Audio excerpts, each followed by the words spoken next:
నమస్కారం. Health zone కార్యక్రమానికి స్వాగతం. హార్ట్ వాల్స్ సమస్య ఎందుకు ఏర్పడుతుంది? హార్ట్ వాల్స్ ఎందుకు మూసుకుపోతాయి? హార్ట్ వాల్స్ థిక్నెస్ సమస్య ఎందుకు ఏర్పడుతుంది? ఆ సమస్యను ఎలా గుర్తించాలి? తీసుకోవాల్సిన జాగ్రత్తలేంటి? ఇలాంటి ఎన్నో అంశాల గురించి పలు సూచనలు, సలహాలు అందజేయడానికి మన స్టూడియోలో మనతో పాటు ఉన్నారు ప్రముఖ cardiac surgeon doctor Sandeep Reddy గారు. Hello doctor. హలో అండి. అసలు ఈ హార్ట్ వాల్స్ సమస్య ఎందుకు వస్తుంది? అసలు హార్ట్ వాల్స్ అంటే ఏంటి? ముందుగా జెమినీ టీవీ ప్రేక్షకులకు నా శుభాకాంక్షలు.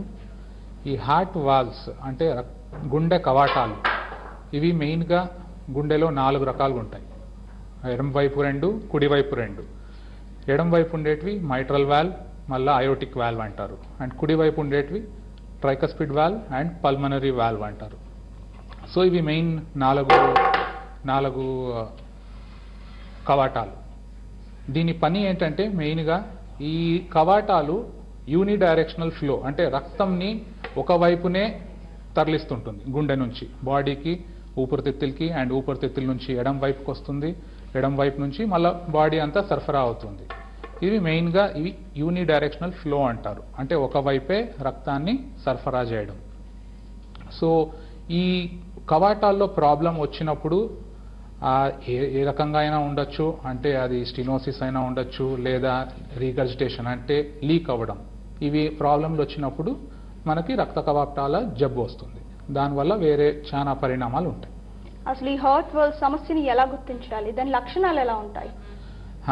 చాలా మందిలో ఈ కవాటాల ప్రాబ్లంలు మొదలయ్యేది ఒకటి ఆయాసం, మరి ఒక్కొక్కసారి గుండె దడ రావడం అంటే పాల్పిటేషన్స్ అంటాము, మరి ఒక్కొక్కసారి చెస్ట్ పెయిన్ అంటే గుండెలో ఛాతీలో నొప్పి రావడం, అండ్ ఒక్కొక్కసారి right side heart failure symptoms అంటాం, అంటే ముఖం వాపు రావడం, కడుపులో నీరు చేరి కడుపు ఉబ్బడం, అండ్ కాలు వాపులు రావడం. ఇవన్నీ రైట్ హార్ట్ ఫెయిల్యూర్ సిమ్టమ్స్ అంటాం. సో ఈ లక్షణాలు ఏమన్నా ఉంటే మనకి మోస్ట్ ఆఫ్ ద టైమ్స్ ఈ కవాటాల జబ్బు ఉంది అని. బట్ ప్రధానంగా గుండె ఆయాసం మరియు దడ రావడం ఇవి. జనరల్గా ఈ హార్ట్ వాల్స్ సమస్యలో ఎన్ని రకాలు ఉంటాయి? వాటిని ఎలా గుర్తించవచ్చు? హార్ట్ వాల్స్ అనేది ఇందాక చెప్పినట్లే 4 రకాలు ఉంటాయి. ఎడం వైపు 2, కుడివైపు 2, అండ్ మైట్రల్ వాల్వ్ అని అండ్ అయోటిక్ వాల్వ్ అని ఎడం వైపు, కుడివైపు వచ్చేసి pulmonary valve and tricuspid valve ఉంటాయి. దీని జబ్బులు ఎలా మనము పసిగట్టచ్చు అంటే మెయిన్గా ఈసీజీ చేసి, ఒక్కొక్కసారి 2D ఈకో ద్వారా, లేదా కొన్నిసార్లు కార్డియాక్ క్యాథెటరైజేషన్ అంటాం. సో దాని ద్వారా కూడా మనకి ఈ జబ్బులు తెలుసుకునే విధానాలు ఉన్నాయి. అయితే ఈ గుండె కవటాల జబ్బు అనేది ఏజ్ వైజ్ వస్తుందా? పెద్దవారికి ఎక్కువగా వస్తూ ఉంటుందా? చిన్నపిల్లలకు కూడా వస్తుంది ఈ మధ్య కాలంలో? అవునండి. సో దీంట్లో వేరే చాలా రకాల ఇవి ఉన్నాయి, ఈ కవటాలు ఇన్వాల్వ్ అయ్యే జబ్బులు. ఇది పుట్టినప్పటి నుంచి ఉండొచ్చు. దాన్ని ఏమంటారంటే కంజెనటల్ అయోటిక్ వాల్వ్ డిసీజ్ అంటాము. మరియు పిల్లవాళ్ళు అండ్ మన భారతదేశంలో చాలా ప్రధానమైన కారణం ఏంటంటే రుమాటిక్ హార్ట్ డిసీజ్ అంటాం. సో ఇది చిన్నపిల్లల్లో ఎప్పుడన్నా ఉన్నప్పుడు తరచుగా వాళ్ళకి గొంతు నొప్పి రావడం, అప్పర్ రెస్పిరేటరీ ఇన్ఫెక్షన్స్ అనడం, ఇవన్నీ ఉంటాయి. దీని ద్వారా అది బ్యాక్టీరియా బాడీలో ఇన్వాల్వ్ అయ్యి ఈ కవాటాలని కూడా దాన్ని ఇన్వాల్వ్ చేసే ఛాన్స్ ఉంటుందన్నమాట. ఇది మెయిన్ రుమాటిక్ హార్ట్ డిసీజ్ అంటాం. దీంతో పాటు ఇంకొకటి ఏజ్లో, అంటే మనకి వయసు అయిన పైబడి వాళ్ళు ఉన్నప్పుడు దాంట్లో డీజనరేటివ్ అయోటిక్ వాల్వ్ డిసీజ్ అంటాం. మెయిన్లీ అయోటిక్ వాల్వ్ అనేది దాంట్లో ఇన్వాల్వ్ అవుతుంది. ఒకవేళ ఈ హార్ట్ వాల్వ్ సమస్యతో బాధపడుతున్న వారు ఎటువంటి ప్రికాషన్స్ తీసుకోవాలి?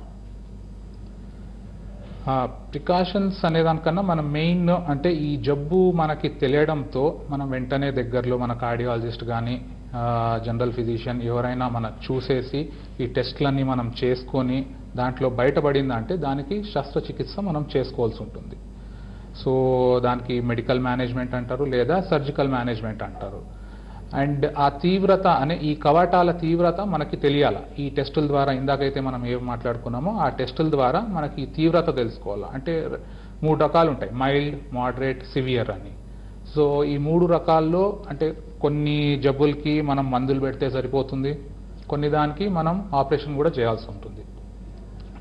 సో అది మెయిన్ అన్నమాట. మనం ఆ తీవ్రతని బట్టి మనము ఆపరేషన్కి ఏదైనా మెడికల్ అయినా ఆపరేషన్ అయినా చేయించాల్సి ఉంటుంది.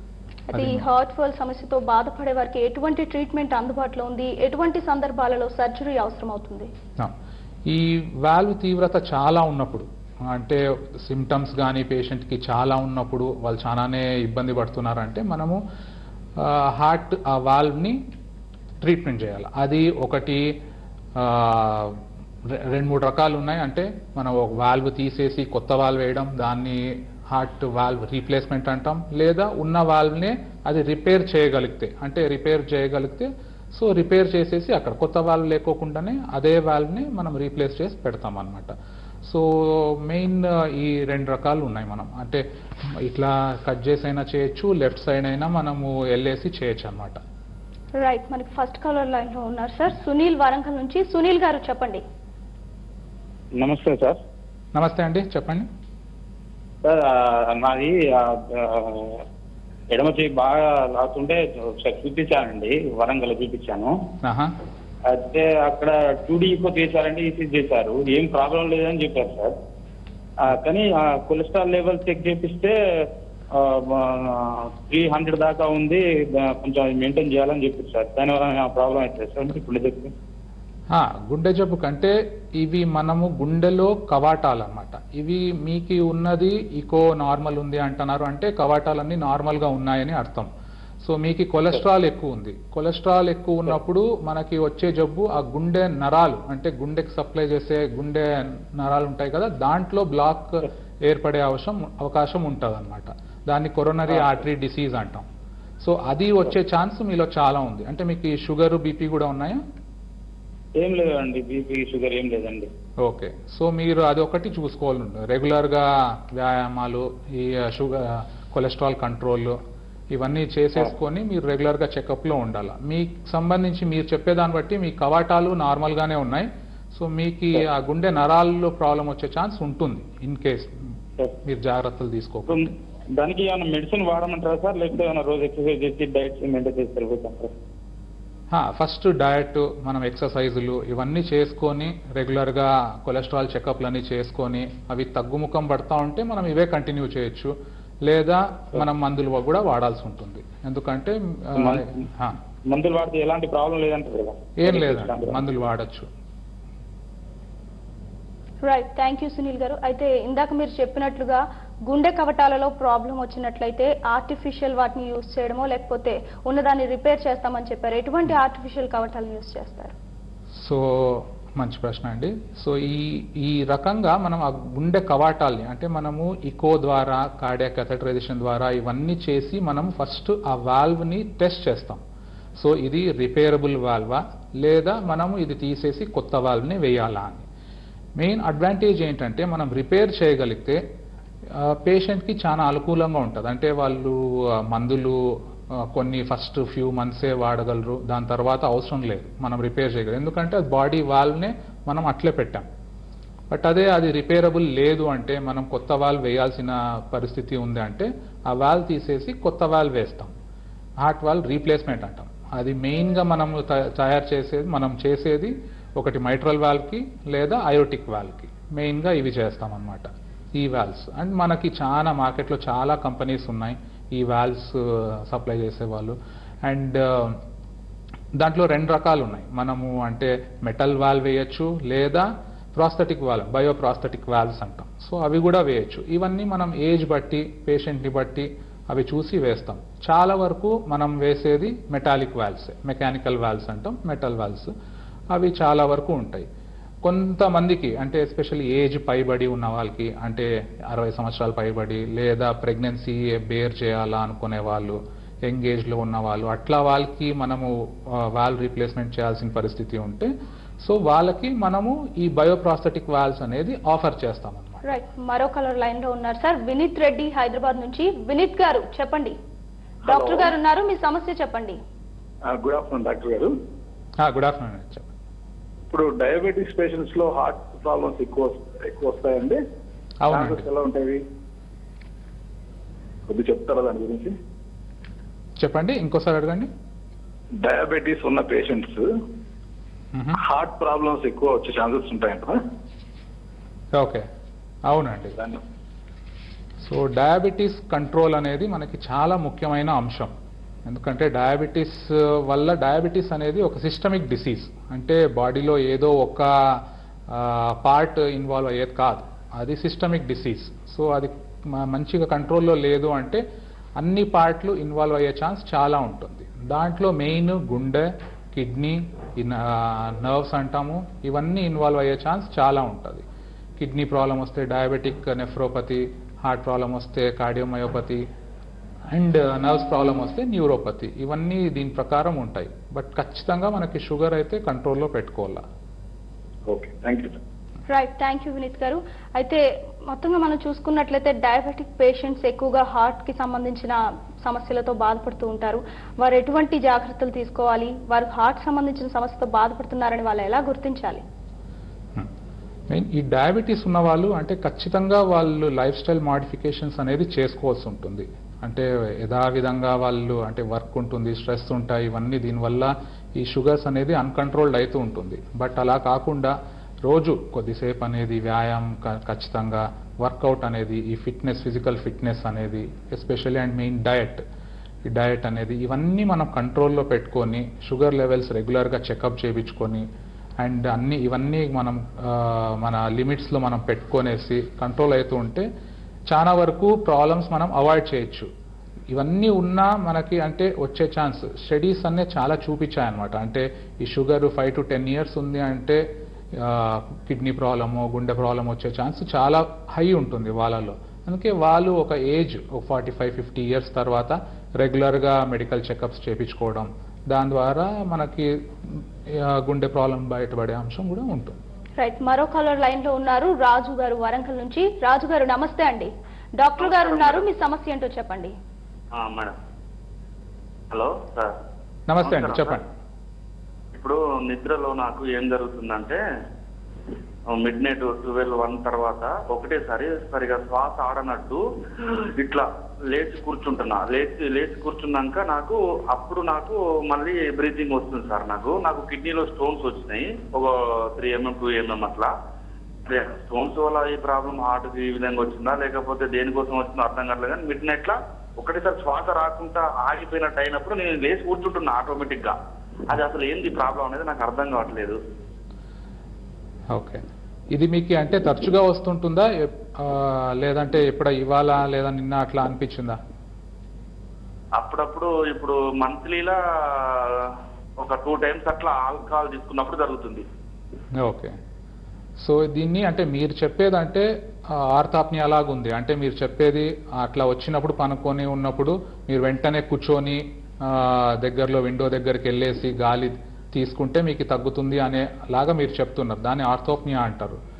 సో ఇది అంటే దీనికి కారణం ఒక్కొక్కసారి గుండె ప్రాబ్లం వల్ల కూడా కావచ్చు, గుండె ప్రాబ్లం, ఊపిరితిత్తుల ప్రాబ్లం వల్ల కూడా కావచ్చు.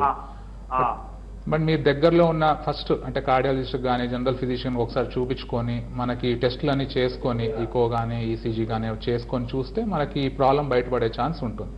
అంటే హార్ట్కి సంబంధించిన డిసీజ్ అంటారా సార్ ఇది? హార్ట్ సంబంధించిండే ఒక లక్షణం కూడా ఉంది. అంటే హార్ట్దే ప్రధానంగా కాకపోయినా దానికి సంబంధించి ఒక లక్షణం కూడా ఇది. అంటే నా వాల్స్ గిట్ల ఏమన్నా జామ్ అయ్యి ఆ విధంగా వస్తుందా? అవును, అంటే మీకు గుండె దడలాగా ఏమైనా వస్తుందా?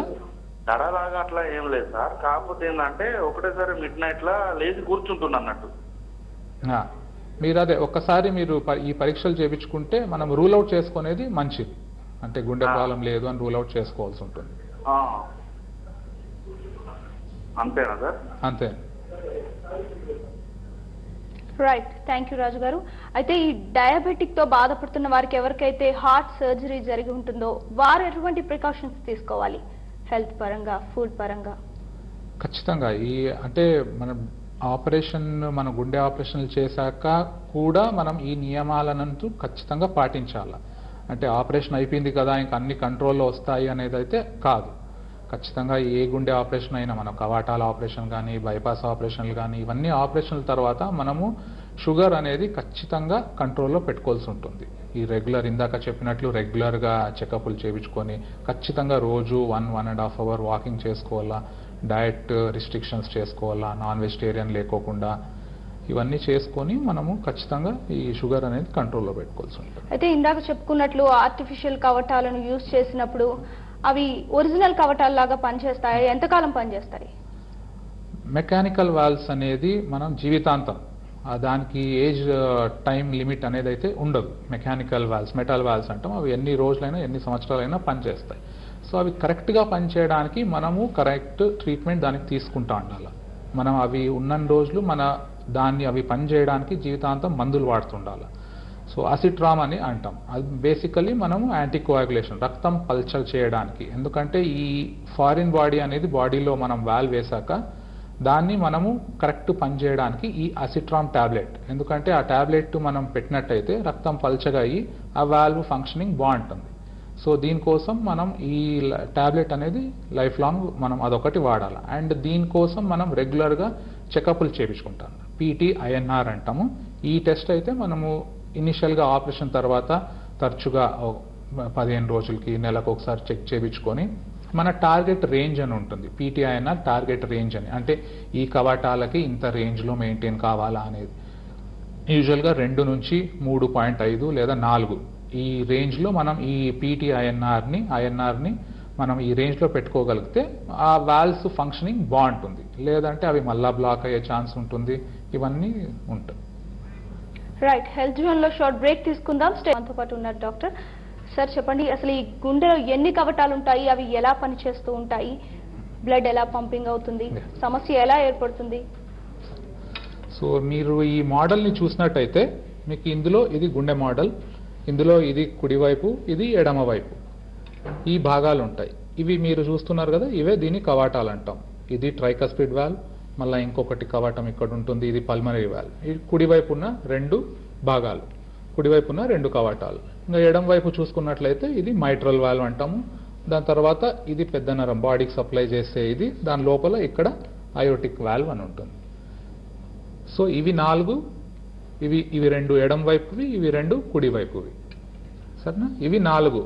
వీటి మెయిన్ ఫంక్షన్ ఇందాక చెప్పినట్లు మన బాడీ నుంచి డీఆక్సిజనేటెడ్ బ్లడ్ అంతా ఇట్లా వచ్చేసి మన ఈ రైట్ ఏట్రియంలోకి వచ్చి ఈ ట్రైకస్పిడ్ వాల్వ్, ఈ కవాటం ద్వారా రైట్ వెంట్రికల్లోకి వెళ్తుంది. ఇక్కడ నుంచి ఈ పల్మనరీ ఆర్టరీ ద్వారా ఇది ఇంకో కవాటం, ఇక్కడ నుంచి ఊపిరితిత్తులకి వెళ్తుంది. సో అక్కడ మనకి ఆక్సిజనేషన్ అవుతుంది, అది ప్యూరిఫై అయ్యేసి మళ్ళీ ఊపిరితిత్తుల నుంచి ఎడం వైపు వస్తుంది. అది మైట్రల్ వాల్వ్, అది కంట్రోల్ చేస్తుంది. సో ఇదంతా యూని డైరెక్షనల్ ఫ్లో అనమాట. ఎక్కడ మళ్ళా బ్యాక్ వెళ్ళడము ఇవన్నీ ఏమి ఉండవు. ఈ వాల్వ్స్ దాని పని మెయిన్, అది ఒకవైపుకే బ్లడ్ సరఫరా చేస్తుంది. సో దీని తర్వాత మొత్తం ఈ అయోటిక్ వాల్వ్ ద్వారా మెయిన్ బాడీ అంతా మళ్ళీ ఆక్సిజన్ బ్లడ్ సప్లై అవుతుంది. ఇవి మెయిన్ 4 అనమాట. రైట్, మరో కాలర్ లైన్ లో ఉన్నారు సార్, అలీ గారు హైదరాబాద్ నుంచి. అలీ గారు నమస్తే అండి. మేడం నమస్తే మేడం. డాక్టర్ గారు ఉన్నారు, మేడం హైదరాబాద్ నుంచి. డాక్టర్ గారు ఉన్నారు, చెప్పండి మీ సమస్య ఏంటో చెప్పండి. హలో, చెప్పండి మీ సమస్య చెప్పండి. నా సమస్య మేడం, నేను sugar patient madam, diabetes patient 45 age sir. ఇది హార్ట్ ఏమన్నా ప్రాబ్లం వచ్చే సూచనలు ఉన్నాయా సార్? ఆల్రెడీ మా బ్రదర్కి వచ్చింది సార్, హార్ట్ స్ట్రోక్ వచ్చింది. హలో, మీ బ్రదర్కి హార్ట్ స్ట్రోక్ వచ్చిందా? అండి. ఓకే, 2 months బ్యాక్ వచ్చింది సార్. దానివల్ల నేను కూడా షుగర్ పేషెంట్ సార్, మదర్ కూడా షుగర్ పేషెంట్ సార్. ఓకే, దానివల్ల ఏమన్నా వచ్చే ఛాన్స్ ఉన్నాయి సార్? ముందుగానే జాగ్రత్తలు తీసుకునేదానికి. అంటే మీకు షుగర్ ఉందా? అండి. ఓకే, సో ఈ జబ్బు అంటే మనకి గుండెకి సంబంధించి ఈ ఫ్యామిలీ హిస్టరీ కూడా ఉంటుందన్నమాట. సో ఇంట్లో ఫ్యామిలీస్లో రన్ అవుతుంది. మీ బ్రదర్కి ఉంది అంటున్నారు. సో అండ్ అందరికీ మీకు కూడా షుగర్ కూడా ఉంది. కానీ మా మదర్కి అయితే హార్ట్ స్ట్రోక్ రాలేదు సార్, మా ఓన్లీ బ్రదర్కే వచ్చింది సార్. మా సిస్టర్ కూడా షుగర్ ఉంది, కానీ ఇప్పటి వరకు అయితే ఓన్లీ మా బ్రదర్కే వచ్చింది సార్. అవును, ఖచ్చితంగా. అంటే అందరికీ ఖచ్చితంగా స్ట్రోక్ రావాలా అనేమి ఉండదు. ఒక్కొక్కరికి ఒక్కొక్క ప్రెజెంటేషన్ ఉంటుంది. ఒకరికి రావచ్చు, ఒకరికి రాకపోవచ్చు. సో బట్ ఫ్యామిలీ హిస్టరీ ఉంది కాబట్టి మీరు ఖచ్చితంగా ఒకసారి టెస్ట్లన్నీ చేయించుకొని రెగ్యులర్గా ఫాలోఅప్లో ఉండడం మంచిది. ఎందుకంటే స్ట్రాంగ్ ఫ్యామిలీ హిస్టరీ ఉంది కాబట్టి. రైట్, మరో కాలర్ లైన్ లో ఉన్నారు, ప్రశాంతి గారు హైదరాబాద్ నుంచి. నమస్తే అండి ప్రశాంతి గారు. నమస్తే అండి. డాక్టర్ గారు ఉన్నారు, చెప్పండి. చేస్తున్నామండి. చెప్పండి. ఇది గుండెలో గుచ్చుకున్నట్టు ఉంటుందండి బాగా. మ్మ్. అది గుచ్చుకున్నట్టు ఉంటుంది. నైట్ లో పడుకుంటే నిద్ర పట్టట్లేదు. ఒక్కోసారి అది శ్వాస తీసుకోవడానికి ప్రాబ్లం అవుతుందండి బాగా. మ్మ్. ఇంతకుముందుకు ఒకసారి డాక్టర్ని కన్సల్ట్ అవుతే ఈసీజీ అవన్నీ తీసారు కానీ ఏం ప్రాబ్లం లేదు అంటున్నారు. కానీ గుండె లోపల బాగా పుచ్చుకున్నట్టయి అసలు నిద్ర పట్టట్లేదు. లెఫ్ట్ హ్యాండ్ కూడా బాగా లాగినట్టు అవుతుంది. ఓకే. డ్రై కాఫ్ లాగా వస్తుంది బాగా. వీపులో కూడా బాగా పెయిన్ వస్తుంది. మ్మ్. అంటే మీకు ఎప్పుడన్నా ముందు జాయింట్ పెయిన్స్ అని ఏమైనా వచ్చాయా? కీళ్ళను వాతలు? అట్లాంటివి ఏం లేవండి. ఓకే. సో అంటే మీరు చెప్పే అంశాలు గుండెకి సంబంధించి అంటే ఉన్నాయి కానీ బట్ అవి ఖచ్చితంగా గుండె ప్రాబ్లం ఉంది అన్నకైతే ఖచ్చితంగా మనం చెప్పలేం. ఎందుకంటే ఇది గుచ్చుకోవడము ఇవన్నీ కొంచెం మీకు అంటే ఆయాసం కూడా ఉంది అంటున్నారు. అవునండి. థైరాయిడ్ ప్రాబ్లం ఏమైనా ఉందా? థైరాయిడ్ ప్రాబ్లం ఏం లేదండి. టెస్టులు చేయించాము కానీ ఏం లేదు, నార్మల్ ఉంది. ఓకే. ఒకసారి బాగా హెవీ పెయిన్ వచ్చి బాగా ఒకసారి కళ్ళు తిరిగి పడిపోయినా అలాంటి సిచ్యువేషన్స్ వచ్చినాయండి బాగా. ఓకే. మీ వయసు ఎంత ఉంటుందండి? నాది 29 అండి. ఓకే, సరే. సో అంటే మీరు ఖచ్చితంగా మీరు చెప్పే అంశాలైతే గుండెకి సంబంధించి పెద్దగా లేవు. బట్ ఏదున్నా మీరు ఒకసారి జనరల్ అంటే రొటీన్గా చెకప్లు చేయించుకొని వచ్చినప్పుడు ఎస్పెషల్లీ మీకు ఆ గుండె పట్టేసుకుంది అంటున్నారు కదా, అట్లా తప్పుడు ఒక ఈసీజీ కానీ ఏదైనా టెస్ట్ కానీ చేపిస్తే మనకి ఏదైనా ఉంటే బయటపడే ఛాన్స్ ఉంటుంది. అదర్వైజ్ మీకు అదే. రైట్, థ్యాంక్ యూ ప్రశాంత్ గారు. అయితే ఈ గుండె కవటాల వ్యాధిని గుర్తించకుండా నెగ్లెక్ట్ చేసి ట్రీట్మెంట్ తీసుకోకపోతే ఎటువంటి ఎఫెక్ట్స్ ఉంటాయి హార్ట్ అటాక్ వచ్చే? మంచి క్వశ్చన్. సో కొంతమంది ఉంటారు అంటే ఈ ఆయాసం ఉంటుంది, అప్పుడప్పుడు గుండె దడ రావడం, అంటే పెద్దగా పట్టించుకోరు అనమాట. అంటే వాళ్ళ పనిలో వాళ్ళు బిజీ ఉండి పట్టించుకోరు. ఇది ఏమవుతుందంటే నిదానంగా ఈ ప్రాబ్లం మనకి ఇందాక చెప్పాను కదా, ఇప్పుడు మెయిన్గా మనకి ఇన్వాల్వ్ అయ్యేది ఎడం వైపు. ఈ మైట్రల్ వాల్వ్ అంటాము, మళ్ళీ అయోటిక్ వాల్వ్ అంటాము, ఈ ఎడం వైపు. సో అప్పుడు ఈ వాల్వ్ ప్రాబ్లం వచ్చినప్పుడు మనకి ఆ ప్రెషర్ అంతా వెనకాల గుండెలో ఉంటుంది. దాని ద్వారా మనకి ఊపిరితిత్తుల్లో ప్రెషర్ పెరిగి దాని ద్వారా అక్కడి నుంచి మళ్ళీ రైట్ హార్ట్ అంటాం, రైట్ హార్ట్ ఫెయిల్యూర్ అయ్యే ఛాన్స్ ఉంటుంది. సో ఆ స్టేజ్కి వచ్చేంత వరకు మనం ఆగితే యూజువల్గా అది అంటే అప్పుడు ఒక్కొక్కసారి ఆపరేషన్ చేసిన పెద్ద రిజల్ట్ అనేది ఉండదు. అప్పుడు ఒక్కొక్కసారి మనం హార్ట్ ట్రాన్స్ప్లాంటేషన్ చేయాల్సిన పరిస్థితి ఉంటుంది. సో అంతవరకు మనకు వెళ్ళకోకుండా మన ఇనిషియలీ అంటే కొంచెం జబ్బు ఉన్నప్పుడే మనం చూపించుకొని ఇది బయటపడితే కవాటాల జబ్బు ఏదైనా బయటపడితే వెంటనే మనము కార్డియాలజిస్ట్కి మనం చూపించేసుకొని ఆ ప్రాబ్లం ఉంది అంటే దాని తీవ్రత బట్టి మనం శస్త్రచికిత్స చేసుకోవడం చాలా మంచిది. రైట్, మరో కాలర్ ఉన్నారు, సురేంద్ర గారు బెంగళూరు నుంచి. సురేంద్ర గారు నమస్తే అండి. నమస్తే మేడం. చెప్పండి, మీ సమస్య చెప్పండి, డాక్టర్ గారు వింటున్నారు. మేడం మా సమస్య ఇది హార్ట్ కింద లైట్ గా నొప్పి అయినట్టు అవుతుంది భోజనం చేసిన తర్వాత. అది కొందరు గ్యాస్ ఉంటారు కానీ నాకు డౌట్ గా ఉంది. ఓకే, మీ వయసు ఎంత ఉంటుందండి? వయసు 28 సార్. ఓకే, సరే. అంటే మీరు చెప్పేది బట్టి అంటే చాలా వరకు అది అందరూ ఈ మధ్య ఈ అపోహ అయిపోయింది, కడుపు నొప్పి ఛాతిలో పట్టేసుకుంది అంటే అది చాలా వరకు గ్యాస్ వల్లనే ఉంటుంది అని అందరూ అనుకొని మనం యాంటాసిడ్స్ అంటే ఈ గ్యాస్కి సంబంధించిండే మందులు ఇచ్చేసి అది కొంతమందికి తగ్గుతుంది, కొంతమందికి తగ్గదు. బట్ చాలా వరకు మనం ఖచ్చితంగా ఈ గుండె జబ్బు అనేది ఇలా మీరు చెప్పే సిమ్టమ్స్ బట్టి మనం రూల్ అవుట్ ఖచ్చితంగా చేసుకోవాల్సి ఉంటుంది. ఎందుకంటే ఇది ఖచ్చితంగా గ్యాస్ అనే కాదు, గ్యాస్ కామన్, బట్ స్టిల్ మనం గ్యాస్ కాకోకుండా మనం ఈ గుండె ప్రాబ్లం కూడా రూల్ అవుట్ చేసుకోవాల్సి ఉంటుంది. రైట్, థ్యాంక్ యూ సురేంద్ర గారు. అయితే డాక్టర్ గారు, ఇప్పుడు గుండెలో ఉన్న 4 కవాటాలు ఒకేసారి పని చేయకుండా పోతే దానికి ట్రీట్మెంట్ ఎలా ఉంటుంది? మనం ఇందాక చెప్పినట్లు ఈ రుమాటిక్ హార్ట్ డిసీజ్ అంటాం కదా, దాన్ని మనం పాన్కార్డిటిస్ అంటాం. మొత్తం హార్ట్ అంతా ఇన్వాల్వ్ అయ్యే ఛాన్స్ దాంట్లో ఈ జబ్బులో చాలా కామన్ అనమాట. అండ్ మ్యాక్సిమం అన్ని వాల్వ్స్ ఇన్వాల్వ్ అయినా మనకి మెయిన్గా మనము ట్రీట్మెంట్ చేసేది ఎడం వైపు వాల్వ్స్. అంటే ఈ మైట్రల్ వాల్వ్ అనేసి ఇంకొకటి అయోటిక్ వాల్వ్ అని. దీనివల్ల ప్రభావం వచ్చి ఈ ట్రైకస్పిడ్ వాల్వ్లో ప్రాబ్లం వస్తే ఈ 3 వాల్వ్స్ని మనము ట్రీట్మెంట్ చేస్తాం ఆపరేషన్ ద్వారా మెయిన్గా. సో మరో కాలర్ లైన్ లో ఉన్నారు, రాజు గారు కర్నూలు నుంచి. రాజు గారు నమస్తే అండి. నమస్తే మేడం. డాక్టర్ గారు ఉన్నారు, మీ సమస్య చెప్పండి. హలో రాజు గారు నమస్తే అండి, చెప్పండి. నమస్తే సార్. నమస్తే సార్. నమస్తే అండి, చెప్పండి. సార్ మాకు నేను చేయించుకొని 2006లో చేపిస్తున్నా సార్. Okay,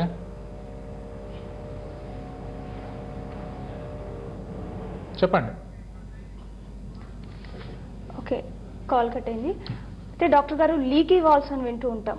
what is mean by leaky valves? So ఇందాక చెప్పినట్లు ఈ రుమాటిక్ హార్ట్ డిసీజ్ కానీ లేదా ఇంకొకటి మిక్సోమాటస్ వాల్వ్స్ అని కానీ లేదా కొంతమందిలో అంటే మార్ఫాన్ సిండ్రోమ్ అనే ఒక సిండ్రోమ్ ఉంటుంది. దీంట్లో మనము ఈ లీకీ వాల్వ్స్ చూసే అంశం ఉంటుంది.